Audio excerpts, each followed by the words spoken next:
નજીક આવતા રાજકીય માહોલ ગરમાયો છે। અંકલેશ્વરમાં ભાજપના કમળ પર કાળું પોતું લાગ્યું છે, જ્યારે કોંગ્રેસના ફૈઝલ પટેલે એક પોસ્ટર ફાડ્યું છે।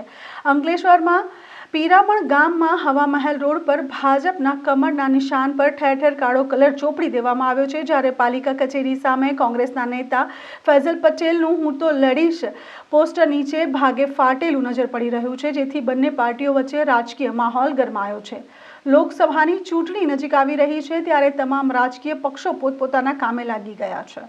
રાજકીય આગેવાનો પોતાની પાર્ટીના પ્રચાર માટે ઠેર ઠેર ફરી રહ્યા છે, ત્યારે ભારતીય જનતા પાર્ટીએ અત્યારમાં સમગ્ર રાજ્યમાં એક સાથે લોકસભાની ચૂંટણીના મધ્યસ્થ કાર્યાલયનો શુભારંભ કરી દેવાનું ચાલુ કરી દેવામાં આવ્યું છે, જેમાં ફરી એકવાર મોદી સરકાર સૂત્રના નામથી દિવાલ પર કમળ તેમજ ભરૂચની જનતાના દિલમાં પણ કમળ ખીલે તેવી શરૂઆત કરી છે। આ વચ્ચે કોંગ્રેસના ગઢ અને એવા પીરામણ ગામના હદમાં પીરામણથી હવા મહેલ સુધીના માર્ગની આજુબાજુમાં રેલવેની દિવાલ પર ભાજપ દ્વારા કમળના સિમ્બોલ વોલ પેઇન્ટ કરવામાં આવ્યા છે, જેના પર કોઈ તત્વો દ્વારા ત્યાં કરાયેલ તમામ કમળના વોલ પેઇન્ટિંગને કાળો કલર લગાવી દેવામાં આવ્યો છે।